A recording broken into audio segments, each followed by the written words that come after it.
You're standing inside an unseen field, this very moment, not one crafted by luck or random cosmic moods, but shaped continuously by how you engage with every person who enters your space. This field isn't metaphorical. It's literal. It's threaded through your speech, your silences, the limits you enforce or avoid, the timing of your forgiveness, and how you behave when someone deeply honors you or quietly crosses a line. Most people assume they're simply living life, responding to whatever arrives. But underneath, something far more potent is at work. Every relational decision, every moment you voice yourself, swallow your truth, forgive too quickly, or endure too much. You're coding reality into the quantum field in real time, and that code doesn't just shape a mood or a moment. It constructs the world that reflects itself back at you. This isn't spiritual fantasy. It's consciousness, human behavior, and quantum mechanics operating together. Picture something ordinary. Someone says they'll meet you, then disappears. No reason.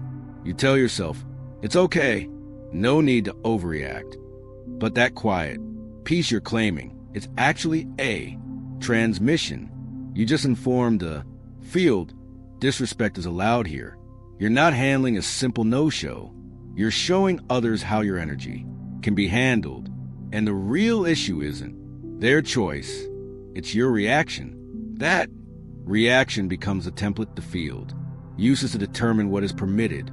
Here's the insight people overlook. Reality isn't shaped by what others do to you.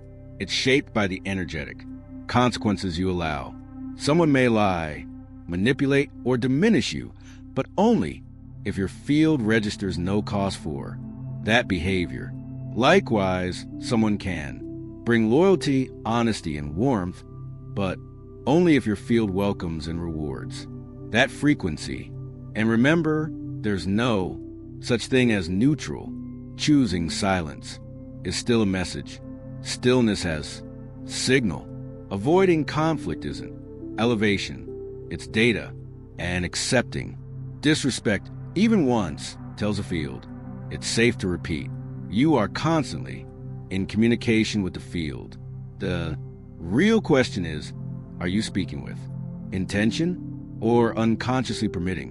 When this lands, your history stops looking like random heartbreaks or mystery patterns.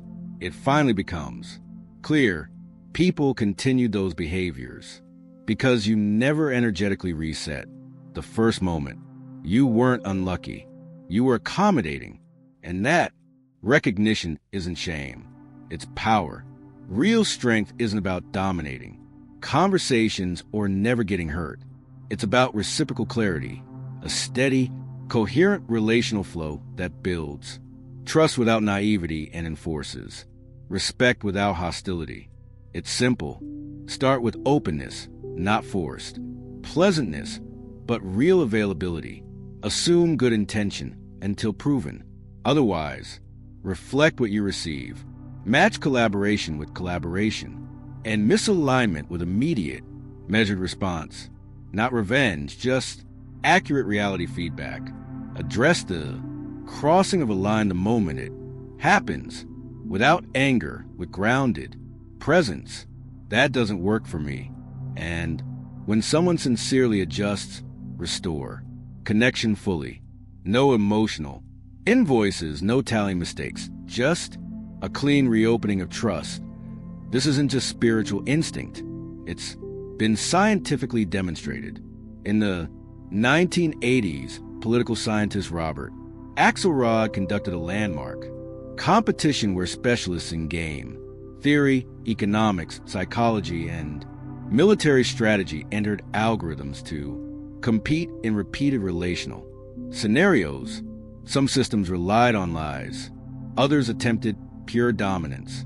A few introduced random unpredictability to gain advantage. But the winner? A shockingly simple strategy known as tit-for-tat. Begin with cooperation. If the other cooperates, continue cooperating. If they violate, reflect that violation once, and if they return to cooperation, immediately forgive and re-cooperate. It didn't succeed through sneaky tactics or authority. It prevailed by making collaboration the smartest, most rewarding option long-term. It surpassed every complex model because it was fair, reliable, and willing to reset. You've encountered people who live this way without ever studying game theory.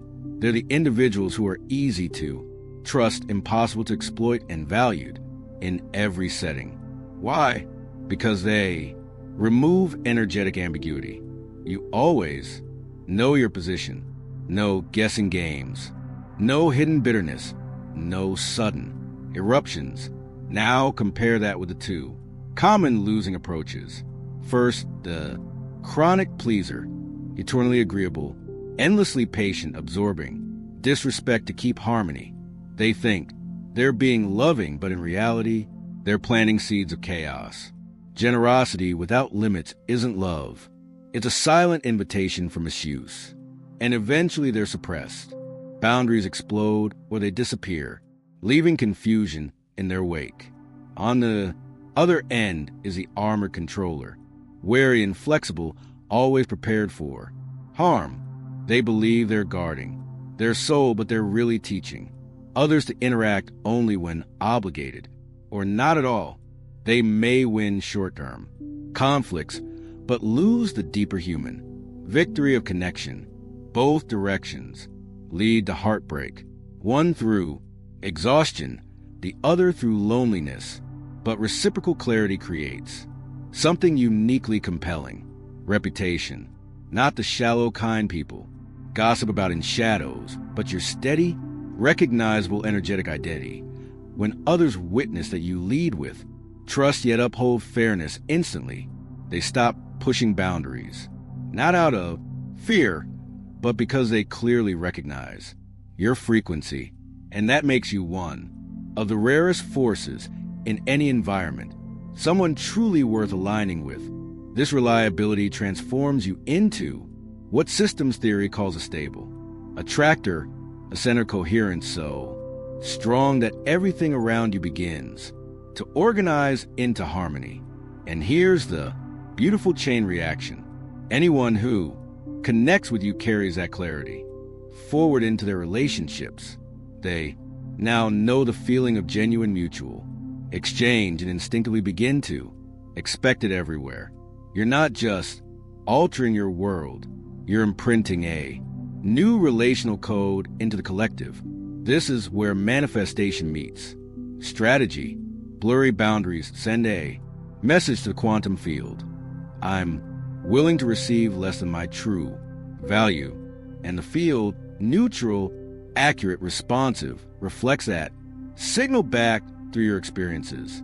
That's why people who are overlooked, used, or undervalued keep living those repeats. It's not destiny, it's frequency. But once you embody reciprocal clarity, you send out a new broadcast. I recognize my worth. I only engage in mutual respect. And reality reshapes to align with that truth. Aligned souls arrive not because you pursued them, but because your energy finally matches theirs.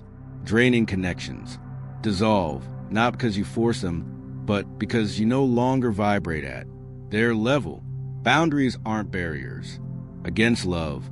They're intelligent filters that welcome coherence and reflect the sonor back to where it came from. That is sovereignty, the art of remaining open, moved, even vulnerable, without surrendering your center. Every time you ignore a boundary break to avoid conflict, you hand over your sovereignty. Every time you respond with steady truth, you take authorship back. And that shift doesn't heal only you. It heals through generations. If your heritage survived by shrinking, swallowing truth, or tolerating disrespect for safety, then every boundary you assert today completes what they never got to finish. Epigenetics confirms trauma and transformation travel through cellular memory. When you live a new relational frequency. You don't just rewrite your story, you alter your lineage's energetic and genetic future, past, present, and emerging. And if someone cannot meet you in reciprocity, no matter how clearly you mirror it, that isn't failure. It's information. Some individuals, because of unresolved wounds, dysregulated systems, or limited relational capacity, are incapable of fair exchange. Your purpose isn't to rescue, convert, or wait endlessly for their growth. Your purpose is to honor the data and exit with grace. I see we approach connection in fundamentally different ways that I genuinely wish the best for you, but I'm choosing to invest my energy in connections that feel aligned. No accusation, no chaos, no hidden motive, just truth. And sometimes that graceful departure is the only feedback that truly lands, not as payback, but as a reflection. Occasionally, it creates the room someone needs to face their own patterns, but you can't depend on that. The departure has to be authentic, rooted in your integrity, not a move designed to trigger growth in them. Now, widen the lens. Imagine if even 10% of people lived from this frequency, honoring collaboration, mirroring breaches, and releasing misaligned relationships with dignity. Entire systems based on extraction would fall apart. Manipulators would have fewer places to feed. Cultures of passive aggression, guilt tactics, and unclear communication would dissolve under the pressure of clean, proportional feedback. You are a node in the collective web. Each moment you choose clarity over comfort, a signal travels outward. Another reality is possible. This takes repetition. You'll tighten your boundaries too much at first, then loosen them too far. Under stress, old programming will resurface. That's being human. The aim isn't flawlessness. It's steady returning. Seeing when you drift and gently correcting course. Start by listening to your body, right before you betray your boundary. It will tell you a pressure in the chest, a twist in the stomach, a closing in the throat. That's your nervous system, alerting you an ancient survival pattern, maybe from childhood when speaking truth meant danger or rejection. When you feel that, pause. Take 3 slow breaths. Feel your feet grounding. You then respond, not from fear, but from presence. Each time you do, you reshape your nervous system.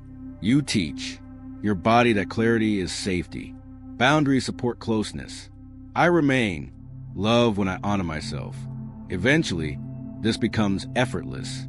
People will say, you are warm but never walked over, soft-hearted but never soft-spined, forgiving but never foolish. You become someone others feel deeply safe with, because your stance is always known. Your reality evolves, not because the world grew kinder, but because you stopped entertaining what wasn't. Your relationships nourish instead of drain. Your opportunities match your values. Trust deepens because your voice and your energy are one. You didn't come across this wisdom by coincidence. Your intuition recognizes a silent truth. It's time to stop merely reacting and start crafting your field with conscious intent. You hold the code now. The interaction game never pauses. You're always participating. The final question is, will you participate? Awake? Welcome to the frequency.